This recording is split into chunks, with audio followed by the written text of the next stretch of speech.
Jadi kalau prediksinya para ulama, sebagian para ulama memprediksi begini, Iran tuh pasti menang. Nah, itu bahasa kasarnya. Kata dia, ini prediksi ya, Iran tuh pasti menang, kata dia. Nah, ini karena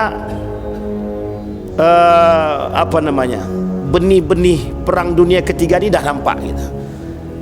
Uniknya negara-negara Islam yang tunduk ini belum menentukan sikap sebelah mana, apakah ke Amerika ataukah ke Rusia, Cina, Iran. Nah, ini kata SBY 5 pemegang kendali dunia dalam urusan perdamaian. Satu di antaranya adalah Rusia, kemudian Cina, Iran, Amerika, Israel. Itu tergantung pada permainan mereka lah. Ini yang disebut dengan model geopolitik. Uniknya Amerika punya proxy war, perang menggunakan proxy. Iran juga sama, perang menggunakan proxy. Artinya apa? Model berperang mereka dalam jalur politik ini dua. Mereka menggunakan tangan orang lain untuk memanfaatkan dunia. Sama begitu juga Iran. Iran juga memanfaatkan perperangan, kemudian dia bisa mendapatkan keuntungan. Dan itu terjadi. Sudah siap mendengarkan Firaun? Yang didengarkan bukan Firaun, tentang Firaunnya. Bapak Ibu yang punya aplikasi Al-Quran, boleh dibuka dalam surat Ghafir ayat 29, Ghafir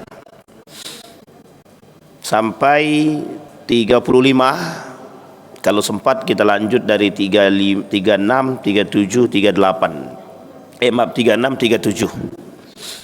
Itu berkaitan. Di dalam kitab Tafsir Al-Munir karangan Wahbah Zuhaili, ulama kontemporer yang baru wafat baru-baru ini. Surat Ghafir ayat 29 atau 28, dari 28 sampai 35, nanti dilanjut 36, 37. Kemarin di pertemuan sebelumnya kita sudah membahas sampai pada karakter yang keempat daripada Fir'aun. Coba kita lihat karakter yang keempat. Baik.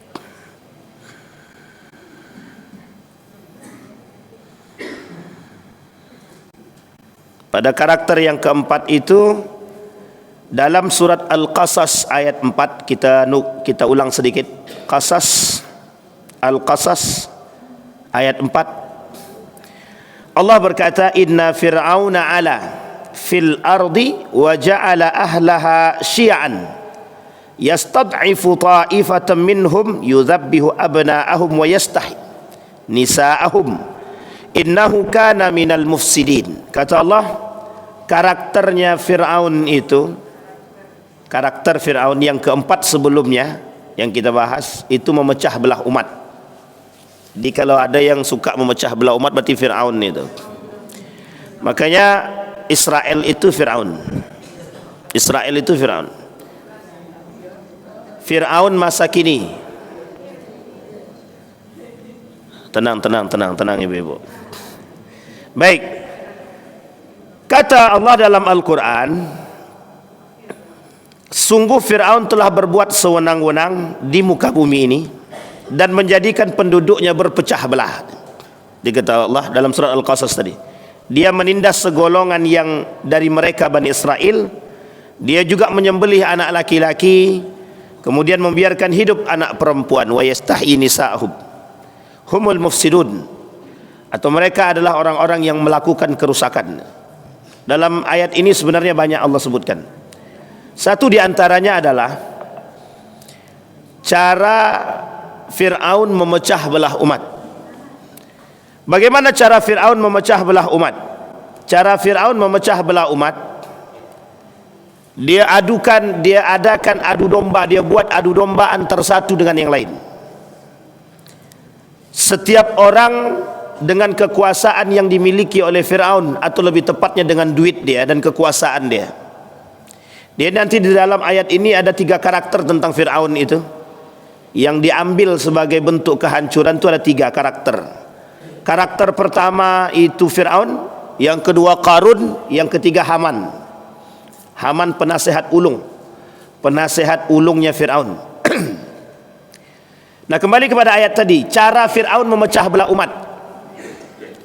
Fir'aun punya cara memecah belah umat itu dengan kekuasaan. Yang pertama dengan menekan. Dikatakan oleh Nabi dalam hadis ini hadis qudsi, ya bani Adam, la takhafanna min dhi sultan fa inna sultani baqiyan fa inna sultani la yanfuzu abadan.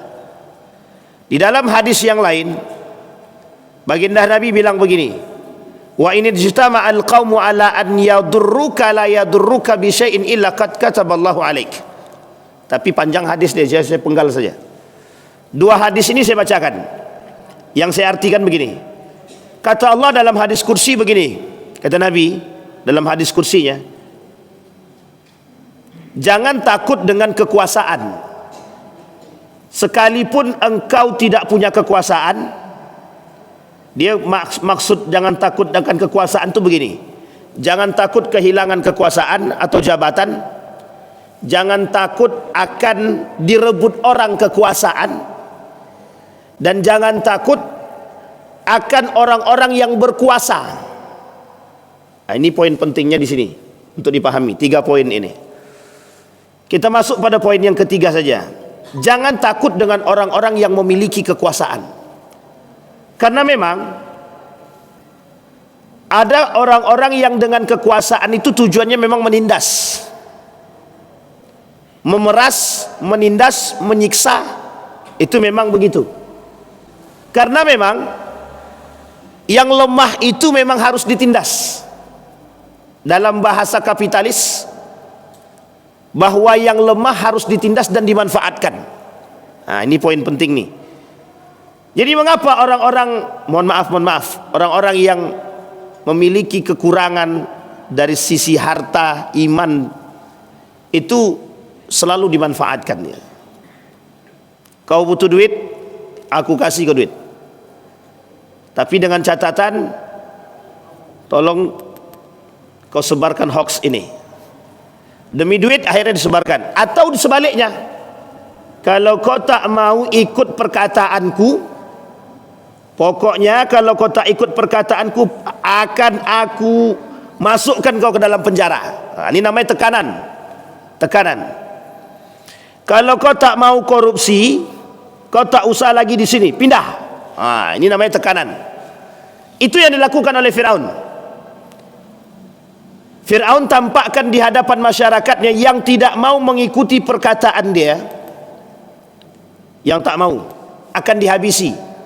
Bisa dibunuh, bisa diusir, bisa dijarah, dan lain sebagainya. Tekanan. Cara Fir'aun untuk memecah belah umat dengan tekanan.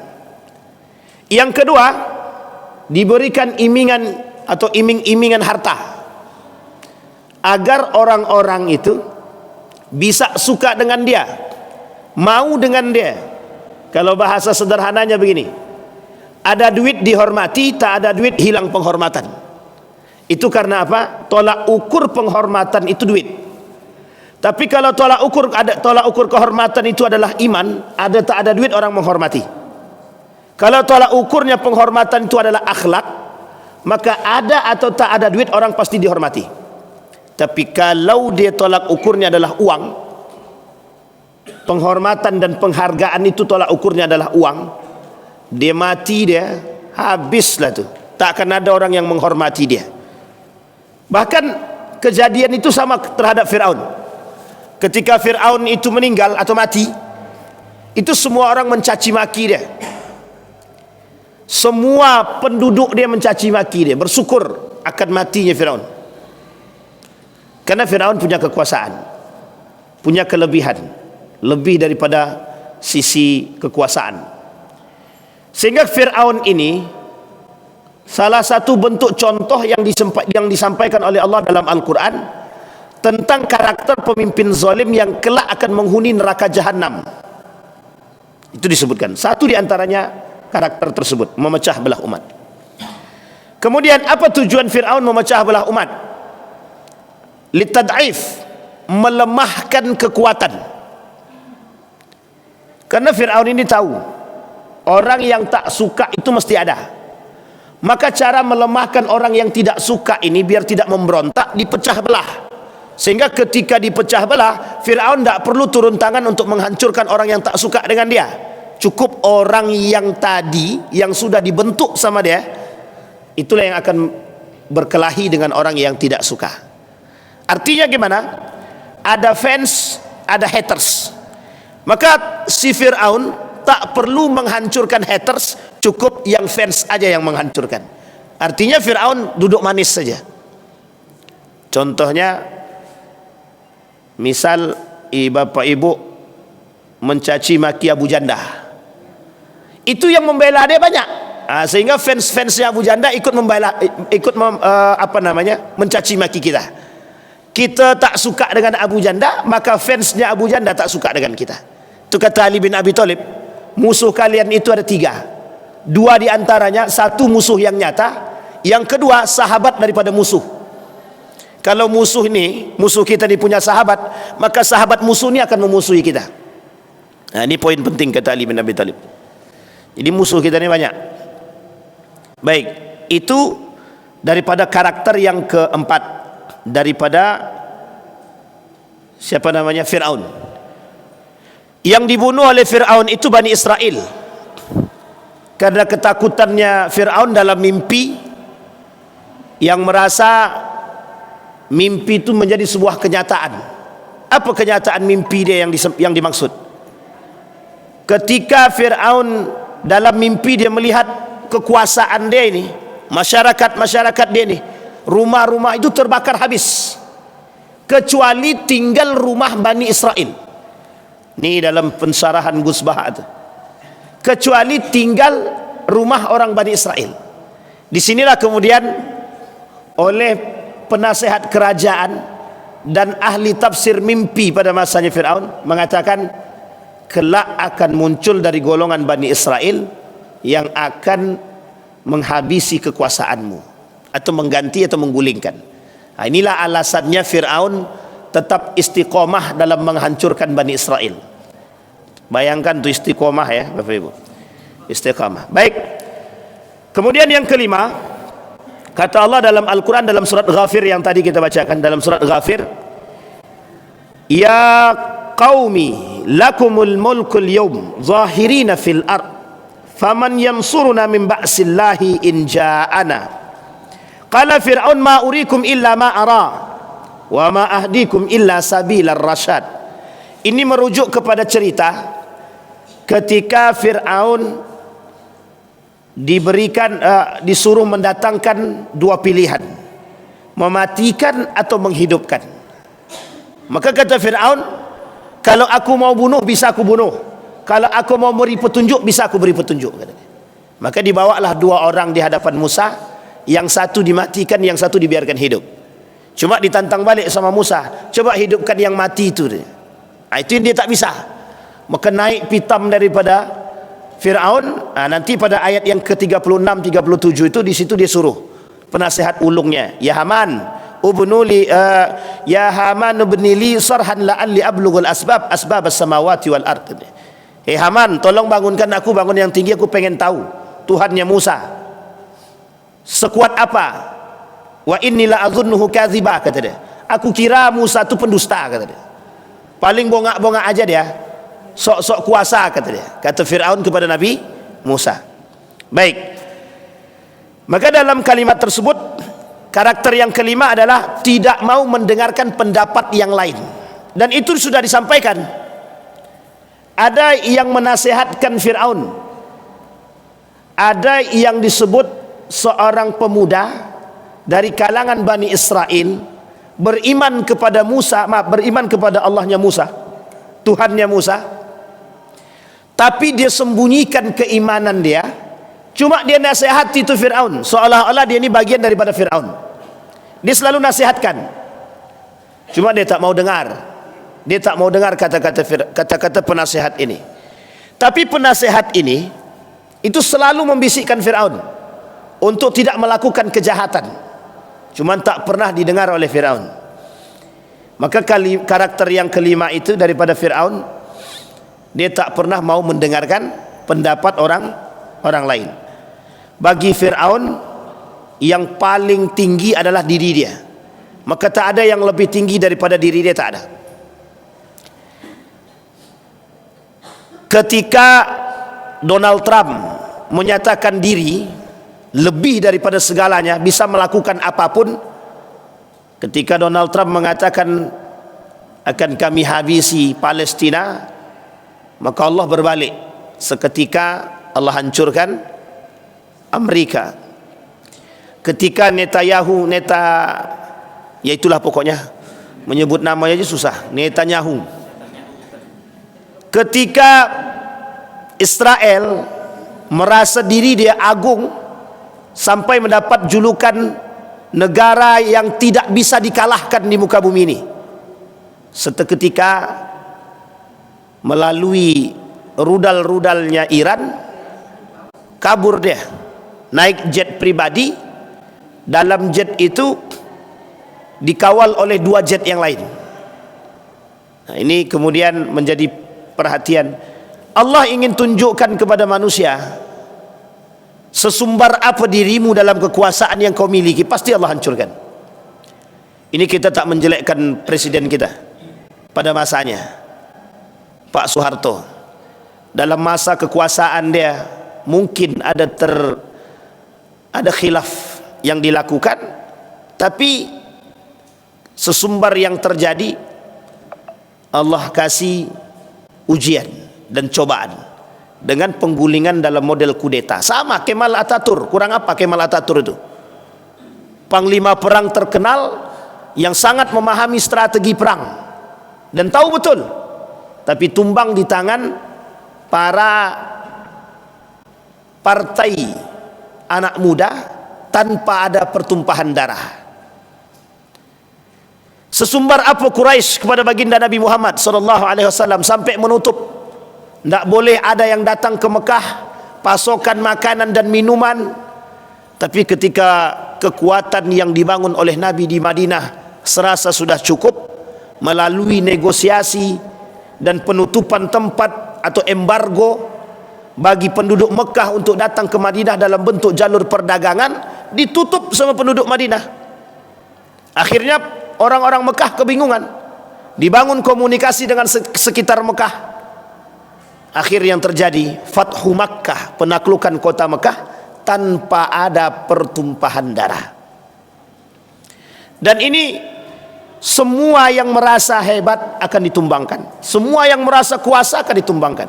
Babilonia pada masanya, Babilonia, Irak sekarang, pada masanya pernah berkuasa yang sangat tangguh, sampai Nabi sebutkan dalam hadis itu, 3 kekuatan besar kelak di akhir zaman yang tampak.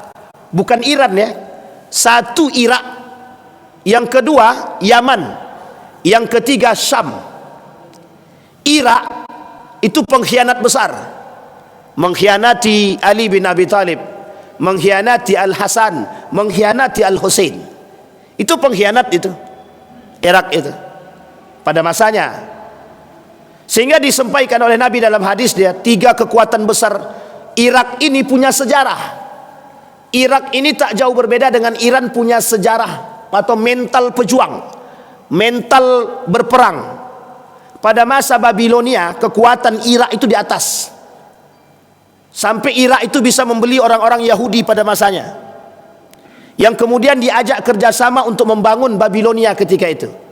Kecemburuan oleh Persia ingin kembali menaklukkan Babilonia, maka Persia yang Iran hari ini pernah bekerja sama dengan orang-orang Yahudi yang sudah bekerja sama dengan Irak itu dalam bentuk pengkhianatan Yahudi.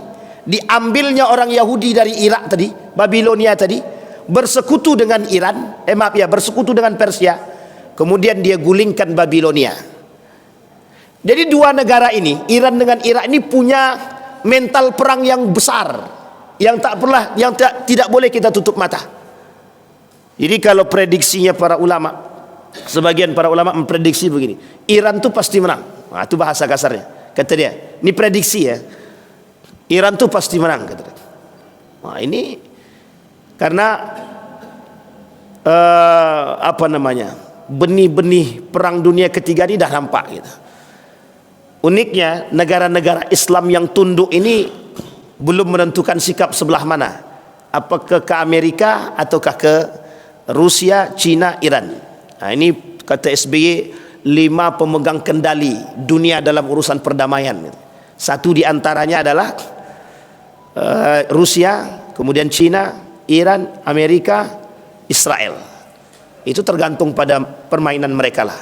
Ini yang disebut dengan model geopolitik. Uniknya Amerika punya proxy war, perang menggunakan proxy. Iran juga sama, perang menggunakan proxy. Artinya apa? Model berperang mereka dalam jalur politik ini dua. Mereka menggunakan tangan orang lain untuk memanfaatkan dunia. Sama begitu juga Iran. Iran juga memanfaatkan perperangan, kemudian dia bisa mendapatkan keuntungan. Dan itu terjadi, selalu terjadi. Ketika Yahudi berperang dengan Babilonia, dia menikmati saja, tak perlu energi banyak untuk dikeluarkan. Ketika Persia menang atas Babilonia, itu menangnya tidak perlu mengerahkan tenaga dengan sekuat tenaga. Maka Iran ini punya masa, punya masa lalu yang tidak boleh kita tutup mata, karena memang kekuatan. Dia pernah menaklukkan Babilonia, pernah menghancurkan Yahudi. Dan Iran selalu berada di balik penaklukan Yerusalem. Iran selalu berada di balik penaklukan Yerusalem yang dilakukan oleh Eropa. Nah, ini dalam sejarah.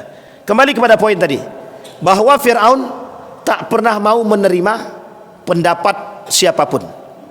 Dia tahu orang-orang lain ini yang memberikan pendapat bukan Tuhan, sementara diri dia Tuhan. Artinya Fir'aun sudah mengaku diri dia Tuhan. Maka kalau ada sekarang manusia yang mengaku diri dia Tuhan, berarti dia lebih parah daripada Fir'aun. Baik, itu yang ke-5. Kemudian di dalam surat Ghafir ayat selanjutnya itu, wa qala alladhi amana ya qaumi inni akhafu alaikum mithla yaumal ahzab. Disampaikan di situ ada ketakutan terhadap kaumnya akan terjadi perkampungan-perkampungan yang akan mendapatkan ahzab wal azab. Jadi ada ketakutan yang terjadi.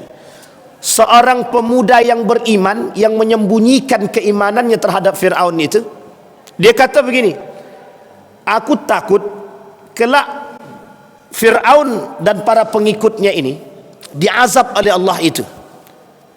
Bahkan belum sempat dia beriman kepada Allah, mereka sudah diazab. Karena memang cerita sebelumnya begitu. Orang-orang yang tak beriman kepada Tuhan, kepada Allah, yang dibawa oleh risalah oleh para nabi, kemudian mereka di bumi hanguskan oleh Allah. Maka karakter Fir'aun ini sebenarnya menjadi contoh. Itulah alasan kenapa Fir'aun ini tidak disebutkan oleh Allah dalam Al-Quran nama asli, karena kejadian itu akan terus terulang. Buktinya dengan nyata kita lihat hari ini, para penguasa-penguasa menganggap diri mereka lebih dan berkuasa, baik dari sisi harta yang berkuasa, baik dari sisi kekuasaan yang berkuasa, baik dari sisi permainan politiknya yang berkuasa. Mereka merasa semua itu sudah di atas, jadi tidak perlu lagi yang namanya Tuhan.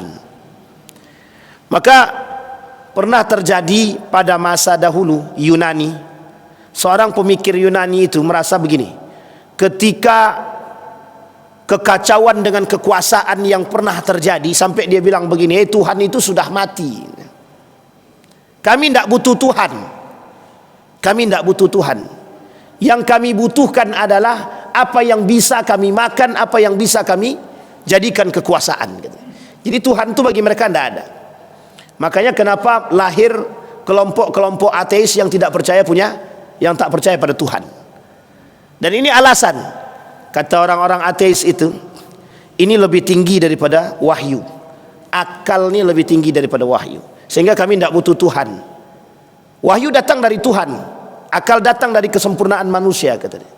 Nah, ini poin penting untuk disampaikan, bahwa ada orang-orang yang meninggikan akal seolah-olah mereka lebih daripada segalanya. Nah, kaum liberal, sekuler, orientalis, mereka berposisikan diri pada hal tersebut. akal lebih tinggi daripada wahyu. Sampai mereka katakan bahwa Al-Quran itu di bawah akal. Maka orang-orang beriman wajib dia bertadabbur pada ayat-ayat seperti ini, karena kita tahu tuh di mana karakter-karakter yang Allah turunkan. Sehingga mohon maaf, ini bukan cocokologi, dan Allah menunjukkan karakter itu untuk manusia berfikir. Jangan-jangan daripada mereka yang mengerti tapi mereka melakukan gitu. Banyak orang yang sadar tapi melakukan. Ini yang menjadi masalah. Uniknya, sumpahnya dengan Al-Quran tapi karakternya dengan Fir'aun. Sampai di sini paham maksud saya Bapak Ibu? Jadi sumpahnya Al-Quran, karakternya Fir'aun. Berarti Ustaz bilang mereka itu Fir'aun. Iya kalau mereka merasa. Kalau mereka tak merasa, ya Alhamdulillah. Sampai di sini paham ya Bapak Ibu? Itu baru 6. Sementara ada 16, masih 10 lagi. Baik, kita lanjutkan pada karakter yang ke-6. Menjauhkan rakyat daripada kebenaran. Apa kata dia? Ketika Musa memberikan kebenaran dalam membawa risalah sang pencipta, apa kata mereka? Haman, kemudian Fir'aun, innahu la sahirun kadzab. Bahkan dalam Al-Quran dalam surat Thaha dikatakan, qalu inna hadza la sahiran yuridani an yukhrijakum min ardikum bisihrihima wa yadhhaba bitariqatikumul muslah. Kenapa di sini disebutnya dua orang? Harun wa Musa. Dia Harun dan Musa cadel, sementara Harun ahli komunikasi. Musa tak bisa berbicara dengan baik, tak bisa berdiplomasi, tapi Harun punya kelebihan pada aspek diplomasi, sehingga digabunglah antara Musa dengan Harun. Kemudian muncul pertanyaan, siapa Harun ini? Dalam Al-Quran disebutkan dua hal. Satu disebutkan saudara dia, yang satu lagi saudara perempuannya. Nah, dua-dua ini kalau dalam pandangan para ulama, kata Ibnu Katsir, saudara daripada Maryam, tapi dalam tafsir yang lain kakak daripada Musa. Dan ini diperdebatkan oleh para ulama ahli tafsir tentang siapa sebenarnya Harun dan kenapa tiba-tiba muncul Harun di situ. Secara itu bisa dilacak dalam sejarah bahwa sebenarnya Harun ini adalah orang lain, sebenarnya orang lain yang disandarkan sebagai kalimat persaudaraan, akhakum, atau lebih sebut yang disebut dalam Al-Quran tersebut saudara perempuan kalian. Nah, saudara perempuan ini siapa? Ini kemudian yang menjadi persoalan. Ada yang mengatakan dia daripada Maryam, ada yang mengatakan dari yang lain. Nah, kata Fir'aun, Musa, Harun pembongak. Jangan kalian percaya. Nah, Fir'aun melakukan penekanan itu kepada mereka. Sama halnya yang dilakukan pada masa sebelum Umar bin Al-Khattab. Sebelum Umar bin Al-Khattab masuk ke dalam Islam, pada masa Abu Jahal, Abu Lahab, untuk menggeserkan kebenaran itu tekan itu. Dia tekan dulu. Dia sampaikan kepada masyarakat itu, Muhammad itu kadzab. Muhammad itu sahir. Muhammad itu penipu. Muhammad itu tukang sihir. Disampaikan tuh. Kata Abu Jahal, Muhammad itu la sahirun kadzab. Pak sangat penyihir ulung, sehingga membuat kalian terhipnotis dengan perkataannya. Umar bin Khattab juga melakukan hal yang sama pada budak dia. Ada budak perempuannya. Umar bin Khattab kata, itu tidak benar. Tapi pengakuan Abu Jahal, kebenaran apa yang disampaikan oleh Muhammad kepada Abu Sufyan dan kawan dia. Kemudian Abu Jahal bilang, Abu Sufyan bilang, kenapa ente sudah tahu kebenaran Muhammad, kenapa ente tidak masuk Islam? Dari kabilah Muhammad ada, dari kabilahnya Muhammad ada nabi, dari kabilah kami tak ada nabi. Gengsi aku, kata dia. Jadi Abu Jahal menyebarkan hoax itu karena gengsi aja. Abu Jahal meredam kebenaran itu karena gengsi. Fir'aun sama. Fir'aun tak mau rakyat dia terpersona akan kebenaran, maka dia kata Musa, Harun itu pendusta. Apa dia kata sama masyarakat itu? Mereka menginginkan kekuasaan. Mereka ingin menggulingkan diriku agar mereka mendapatkan kekuasaan pada sisiku, kata dia. Coba bayangkan Firaun. Sekarang ada yang begitu ada, menebar hoax untuk menjatuhkan karakter orang lain. Itu bagian daripada Firaun sebenarnya. Karakter-karakter Firaun yang dilakukan. Maka kata para ulama, sebagian para pengamat itu mengatakan Firaun pada masanya itu sudah berperang dengan media. Digunakan media. Media maksudnya lisannya orang lain. Dia gunakan tulisan oleh penasehat ulung dia. Cara menyebarkan hoax tadi, berita ditulis dalam bentuk risalah atau surat, kemudian disebarkan kepada masyarakat. Dibacakan di hadapan masyarakat akan kebohongan Musa dan Harun. Sekarang kan begitu. Untuk menjatuhkan lawan itu butuh strategi. Salah satu strategi yang digunakan adalah menebar aib. Jadi menyebar aib dengan media, bahwa si fulan ibn fulan tak layak jadi pemimpin, jatuhkan dia. Dia punya aibnya ini, hancur, habis karakter orang. Akhirnya yang terjadi, orang tadi redup. Nah, di sini poin penting. Banyak orang-orang yang melakukan atau menutupi kebenaran. Dia sekarang nih persoalan kebenaran itu, mutlak kebenaran itu datang dari Allah. Mutlak kebenaran itu datang dari Allah. Hanya saja umat muslim hari ini ada beberapa karakter. Satu, menyembunyikan kebenaran. Dan ini yang paling berbahaya. Yang suka ikhfa'ul haq, menyembunyikan, kitmanul haq, menyembunyikan kebenaran. Apa maksudnya menyembunyikan kebenaran? Kalau kebenaran itu terungkap, itu berdampak pada diri dia.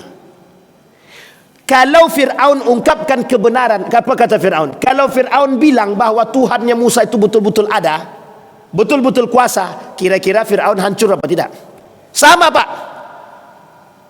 Banyak para penguasa hari ini menyembunyikan kebenaran, takut akan kedok dia terbuka, aib dia terbuka, kerusakan dia terbuka, tak mau, sehingga harus disembunyikan.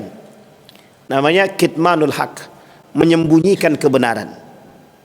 Yang kedua, tahu kebenaran tapi tidak mau kita menyampaikan. Dan ini terjadi pada beberapa kali kasus. Maka Nabi bilang dalam hadisnya, terutama pada mereka pengacara, hakim, al-qudatu salasah. Hakim itu 3 katanya. 2 di neraka, 1 di surga katanya. Nah, yang 2 di neraka ini apa? Tahu dia kebenaran tapi dia tak eksekusi kebenaran itu. Nah, itu yang berat tuh di situ. Kita tahu kebenaran, tapi kita tak sampaikan kebenaran itu. Kita tahu, kita tak sembunyikan. Cuman kita tak mau berbicara karena kita takut. Sehingga kita butuh lisan yang lain, lidah orang lain untuk menyampaikan kebenaran itu. Kenapa? Karena kita takut.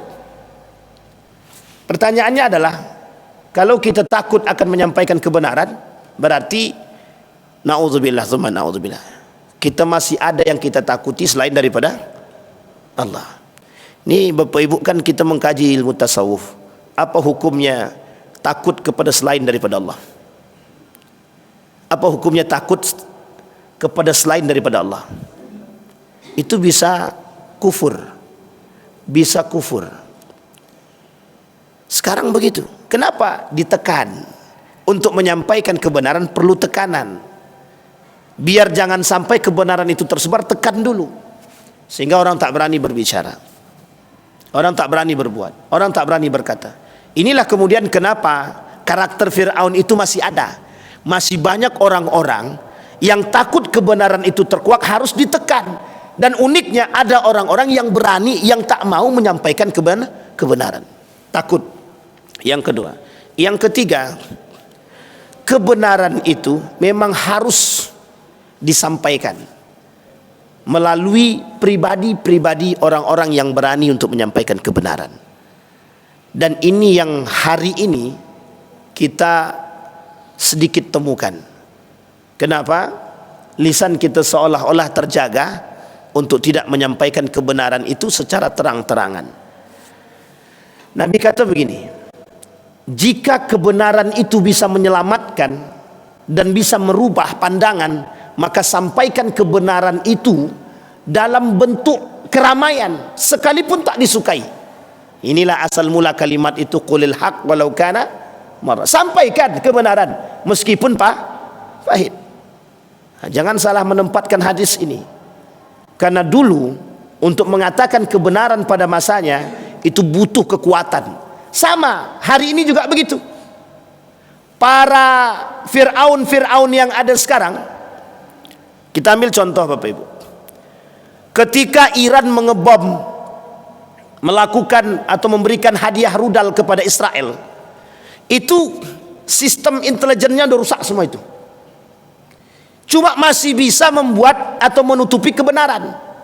Berita tentang rakyat Israel menangis itu tidak semua orang tahu. Hanya ada beberapa video yang kemudian sebelum dihapus sudah diambil, sudah didownload. Itu pinternya Fir'aun pada masa sekarang itu. Jadi dia tutupin tuh kebenaran. Apa kata Israel itu dalam rilis resmi mereka? Iran cuma tidak tepat sasaran, dia tak merusak. Padahal sudah begitu hancurnya. Dia kata tidak merusak. Tapi karena media itu sudah terlanjur tersebar dan ada yang mengambil sebelum dihapus, maka kemudian tersebar akan kelemahan daripada. Dia kata masyarakat dia tidak punya masalah dengan psikologi. Padahal masyarakat Israel itu sekarang ini sudah terasa betul mereka berada dalam kondisi psikis yang sangat atau mental yang sangat parah. Kenapa? Apa bedanya Israel dengan Palestina? Palestina dalam kondisi yang brutal begitu, yang dihabisi oleh Israel, mereka masih tetap bertahan ingin berperang dan tak mau meninggalkan tempat. Israel penduduknya dengan gagah menuliskan, minta maaf kami Iran, kata dia, kami cukup, kami mengaku salah, kata dia. Tapi kata Iran, kalian sudah cukup yang kalian buat terhadap Palestina dan Gaza. Hari ini biar kalian merasakan apa yang dirasakan oleh Gaza, kata Iran. Nah, itu Ali Khomeini bicara begitu dalam rilis resmi dia. Kata dia, kalian nantang, kami berikan. Kalian merasa sok berkuasa, kami lakukan. Sehingga dilakukan oleh Ali Khomeini dalam perintah dia. Setiap perintah dia beberapa menit kemudian terjadi. Setiap perintah dia beberapa menit kemudian terjadi. Jadi memang Iran punya masa lalu mental perang yang sangat kuat, yang tak pernah bisa kita tutup mata dengan kejadian tersebut. Nah, kembali kepada poin yang ke-6 tadi, menjauhkan rakyat daripada kebenaran. Dan ini karakternya Fir'aun, yang tidak suka terkuaknya akan kebenaran siapa sebenarnya Tuhan. Sehingga keberhasilan Fir'aun ketika itu menutupi kebenaran dengan mengusir atau memberikan jalan keluar kepada Musa. Pergi kalian, pergi dulu Musa dengan Harun serta para pengikutnya, karena bagi Fir'aun keberadaan Musa dan Fir'aun ini merusak citra dia sebagai seorang Tuhan. Dia merasa diri dia Tuhan. Nanti kalau Musa sama Fir'aun ini terus menyebarkan tentang Tuhan dia, maka citra dia sebagai Tuhan hilang. Nah, begitu juga Pak karakter manusia sekarang. Kalau tidak disingkirkan si fulan itu, nanti dia sampaikan citra kebenaran, habis citra awak, gitu. Nah, jadi perang kekuasaan yang terjadi. Maka Bapak Ibu sekalian yang berbahagia, maka kita perlu memahami betul daripada karakter-karakter Fir'aun. Yang ketujuh, menjaga kekuasaan dengan segala cara. Nah, ini dia. Jadi kalau disampaikan karakter Fir'aun ini seolah-olah banyak yang tersinggung. Bukan banyak tersinggung sih memang ya, banyak pelaku. Menjaga kekuasaan dengan segala cara. Ini pernah saya sampaikan dalam skala kecil. Menjaga kursi kepala dinas harus dengan dukun. Itu cara yang paling sederhana itu. Untuk kufur terhadap Tuhan itu yang paling sederhana, solatnya di masjid, mempertahankan kekuasaannya di dukun. Kata Tuhan, kalian yang betul yang mana, kata dia. Butuh aku atau butuh dukun, kata dia. Sehingga apa ya, permainan, kata setan, kami sedang bertugas, kata dia. Apa tugasmu? Mengamankan kursi. Jadi setan nih, dulu setan tuh tak banyak tingkahnya. Kerjaan setan tuh cuman menghasut aja. Sekarang kerjaan setan tuh ya sama banyak sekarang kerjaannya. Tidak hanya kita saja. Jadi kerjaan setan tuh mengamankan kursi, mengamankan kekuasaan, mengamankan harta, semua kerjaannya sekarang. Padahal dulu bukan begitu. Janjinya mereka dengan iblis, janjinya iblis dengan Tuhan tuh cuman ingin menghasut aja. Menghasut biar orang ini menyeleweng dari galis itu. Tapi sekarang nambah kerjaan itu. Setan, iblis dan jin itu tambah kerjaan. Kasihan betul dia. Yang harusnya hidup di malam hari, sekarang siang hari pun harus hidup. Sampai di sini bisa dipahami ya Bapak Ibu ya. Satu. Kemudian menjaga kekuasaan dengan segala cara, diktator, otoriter. Protes tembak, protes bunuh, protes malam hilang. Ini gitu. Pernah terjadi masa kelam itu di kita. Mungkin bapak-bapak yang merasa, kami yang muda-muda nih masa itu masih hidup, masih lah sih, tapi belum besar betul lah kan gitu, masih kecil. Tapi itu pernah terjadi dalam sejarah kan begitu. Kemal Atatürk itu membuat para ulama pada masanya itu sangat ketar-ketir. Asal menyampaikan agama, asal menyampaikan bahasa Arab, langsung pindah alam. Kalau cuma pindah negara masih mending, ini pindah alam. Pada masa Kemal Atatürk, tahu Bapak Ibu pindah alam maksudnya? Mati. Jadi Kemal Atatürk itu, kalau tahu dia ada ulama yang menyampaikan kebenaran itu, ada ulama yang menyampaikan ilmu agama di tengah masyarakat secara terang-terangan, itu ulamanya dideportasi, bukan dideportasi, dikeluarkan atau dibunuh, atau diasingkan, atau dimasukkan dalam penjara itu. Sama seperti Buya Hamka dimasukkan dalam penjara yang sangat sempit katanya, sangat-sangat sempit. Itu pada masa dahulu. Buya Hamka protes, dimasukkan ke dalam penjara. Awalnya penjaranya agak besar sedikit, makin lama makin kecil, makin lama cuman ukuran diri dia dengan tempat tidur itu tadi, sama ruangannya sekecil itulah. Jadi memang karakternya begitu, cara menjaga kekuasaan. Jadi ditekan siapapun yang menyampaikan kebenaran habisi, biar tidak ada yang mengganggu kursi dia. Siapa lawan politik dia, tebarkan fitnah, citra buruk dan lain sebagainya. Dan memang kata Nabi di akhir zaman begitu itu. Pengikut Fir'aun itu banyak. Ternyata pengikut Fir'aun itu tidak pada masa dahulu gitu. Sekarang tuh banyak juga pengikut Fir'aun. Makanya karakter Fir'aun tidak langsung disebutkan dalam bentuk, tidak langsung disebutkan dalam bentuk nama asli. Kenapa karakter Fir'aun itu akan tetap ada pada diri orang-orang saat ini. Kata Allah di dalam Al-Quran, dalam surat Ghafir tadi, ayat 26, itu Allah sampaikan, wa qala fir'aun zaruni aqtul Musa wal yad'u rabbah inni akhafu an yubaddila dinakum aw yudhhira fil ardil fasad.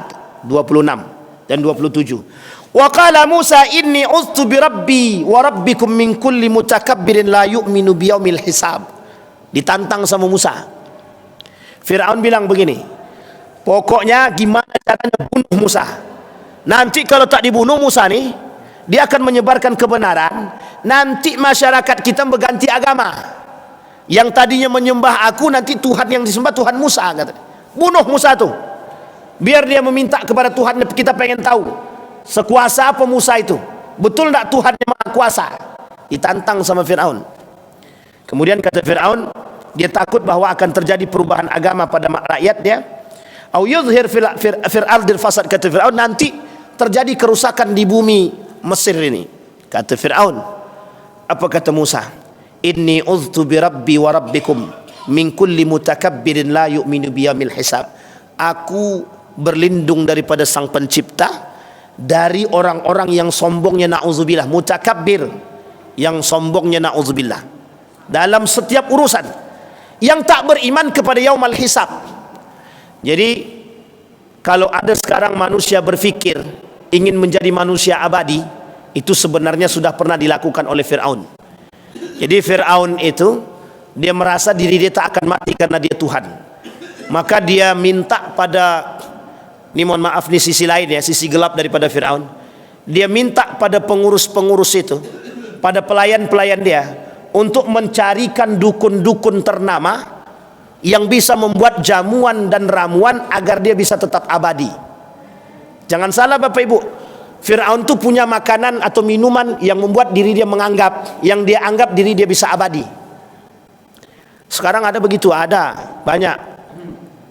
Sekarang ini muncul ide dan gagasan dalam dunia teknologi, ingin menciptakan manusia abadi. Ingin menciptakan manusia abadi. Tapi itu mungkin tak terjadi. Karena manusia abadi habis. Baik, itu yang ketujuh. Jadi apapun cara oleh Fir'aun akan dia lakukan, yang penting posisi dia aman. Yang dilakukan oleh Israel sama. Israel ini yang penting bisa mendapatkan posisi, yang penting bisa mendapatkan Yerusalem, yang penting bisa mendirikan Yahudi State, negara Yahudi, gimana pun caranya. Ini Bapak Ibu pernyataan resmi daripada rahibnya Yahudi. Apa kata rahib Yahudi? Seorang wartawan asli Yahudi Eropa datang berkunjung ke Israel. Dia wartawan, mungkin dalam hati dia masih ada nurani, sehingga kata wartawan tadi, tidakkah kau sedih melihat anak-anak Gaza yang dibombardir itu menangis? Di mana hati nuranimu? Apa jawaban Rabbi tadi? Rabbi ya. Apa jawaban dia? Jawabannya sederhana. Orang-orang yang berdosa dan zalim itu pahala bagi mereka, katanya. Karena yang dicekoki awalnya itu, motivasinya dulu itu. Jadi itulah kerjaannya kaum Israel itu, Yahudi itu. Sama pada masanya begitu. Bani Israel juga begitu dulu. Pernah terbesit karakter begitu dalam karakternya Bani Israel, untuk menghancurkan rakyat-rakyat Palestina itu karena butuh tempat, karena mereka ilegal, nggak punya tempat. Sehingga sampai hari ini dengan jejaring yang mereka miliki, mereka merasa berkuasa. Di setiap tempat ada jaringnya, ada jaringnya. Maka kalau kita rujuk kepada sejarah, Israel itu sebenarnya tidak ada. Yang ada nih Yahudi. Israel sekarang ya, bukan Bani Israel. Allah cuma sebut dalam Al-Quran itu Bani Israel dan Yahudi, bukan Israel sekarang. Makanya sebagian para pengamat itu mengatakan Yahudi, Zionis itu yang lebih, karena musuh kita yang kita lawan juga Yahudi, bukan Israel. Musuh kita di akhir zaman juga Yahudi, bukan Israel. Tapi apakah Yahudi ini Israel? Apakah Israel ini Yahudi? Itu kemudian tergantung cara pandang kita saja. Karena memang yang membantu Israel ini itu juga orang-orang Yahudi, jejaring Yahudi yang ada di beberapa negara. Jadi Bapak Ibu sekalian yang berbahagia, ketika John F. Kennedy dibunuh, itu karena John F. Kennedy ingin melepas diri dari Yahudi. Cuman karena tahu keinginan John F. Kennedy ingin melepaskan diri daripada kongkongan Yahudi, itu kemudian John F. Kennedy balik dari Indonesia, dijemput oleh ajudan, tak balik lagi ke rumah, udah pindah alam. Jadi saking seriusnya mereka itu untuk mengamankan. Kenapa? Karena kalau John F. Kennedy waktu itu melepas diri daripada Yahudi, maka ada kemungkinan perlawanan yang akan dilakukan oleh John F. Kennedy terhadap mereka, menyingkirkan kekuasaan. Sementara ketika itu yang memegang kendali Amerika adalah Yahudi. Dua dinasti, Rockefeller dan Rothschild. Baik, yang ke-8 terakhir. Dia ada 16, 8 kemudian kapan waktu kita sampaikan. Yang ke-8, anti reformasi, anti perubahan. Fir'aun tidak mau melihat adanya perubahan di kalangan masyarakat. Dengan segala cara akan dia lakukan agar jangan sampai rakyat dia sadar. Jadi selalu dibangun citra, selalu dibangun berita hoax. Setiap ada yang menyampaikan kebenaran, tutup dulu. Ini cara Fir'aun bagaimana? Menyebarkan melalui lisan para, dia gunakan media. Medianya itu media tertulis dalam bentuk pengumuman yang dibacakan oleh kekuasaan, penguasa, sekretaris dia dibacakan. Tak ada namanya kebenaran, itu tak ada. Kebenaran yang mutlak itu cuma datang dari Fir'aun. Tidak ada kebenaran yang mutlak datang dari yang lain, tak ada. Sehingga disinilah Fir'aun mengata bahwa kebenaran itu mutlak akan datang daripada diri dia. Kalian mau kaya, Fir'aun bisa kayakan. Kalian mau miskin, Fir'aun bisa miskinkan. Nah, ini poin pentingnya Bapak Ibu. Jadi memang, tapi sekarang kita lihat memang banyak yang begitu. Orang kaya, mohon maaf jangan tersinggung orang kaya, yang tak beriman maksud saya. Itu memang hampir mirip dengan Fir'aun itu. Dia kekayaannya dia guna untuk membeli suara orang, kursi orang, dan lain sebagainya. Cara untuk mengamankan sesuatu. Maka anti reformasi. Fir'aun tidak mau. Karena memang bagi Fir'aun perubahan itu akan merusak citra dia, akan menghabisi posisi dia. Karena dalam mimpinya Fir'aun itu adalah ketakutan akan tergusurnya dia dari kursi yang dia miliki, kekuasaan maksudnya. Fir'aun tidak pengen itu kekuasaannya diambil oleh Bani Israel. Karena bagi Fir'aun waktu itu adalah mimpi dia dengan hasutan-hasutan yang disampaikan oleh para penafsir mimpi terhadap Fir'aun ketika itu sangat dimakan oleh Fir'aun. Nah, uniknya perintah itu muncul dalam surat Ghafir tadi, bunuhlah semua anak laki-laki dari kalangan Bani Israel dan biarkan hidup anak-anak perempuan. Kurang bejat apa dia? Yang tak ada pada masa sekarang ini mungkin itu cuman. Kalau yang lainnya ada. Melakukan segala cara demi kekuasaan ada. Menutupi kebenaran ada. Berkuasa, sangat berkuasa dengan kezaliman banyak. Para penguasa-penguasa sekarang. Mudah-mudahan tak terjadi. Sampai di sini bisa dipahami Bapak Ibu ya. Qalu ajitana litalfitana amma wajadna alaihi aba'ana wa takuna lakuma al-kibriya fil ardi wa ma nahnu lakuma bimu'minin. Apa kata Allah dalam Al-Quran?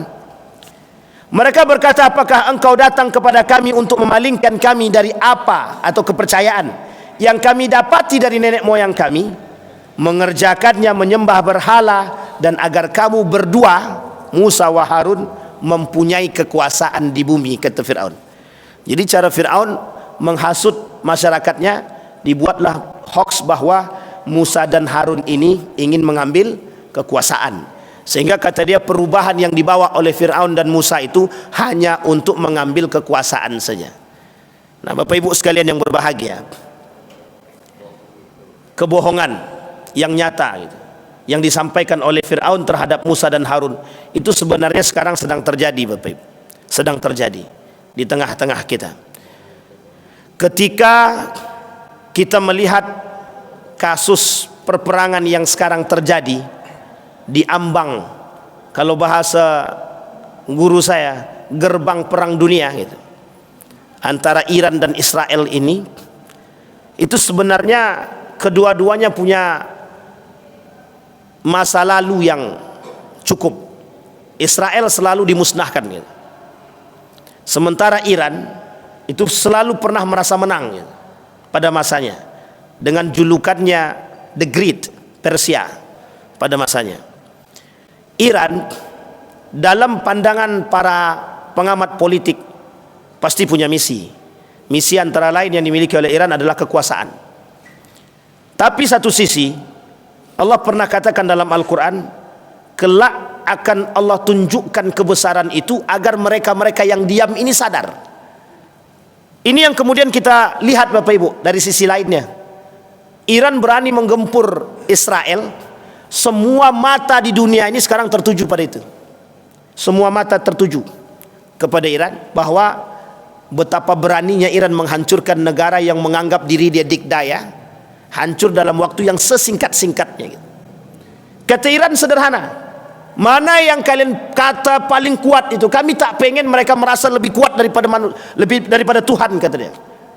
Maka Iran lakukan itu, sehingga semua orang mata tertuju. Kita ambil contoh, Saudi Arabia punya kekuasaan lebih. Kurang apa dia melimpah harta benda dia? Kemudian Kuwait, Qatar, Oman, Bahrain, kurang apa? Semua punya. Tapi uniknya, Mesir pada masanya pernah berjaya lebih.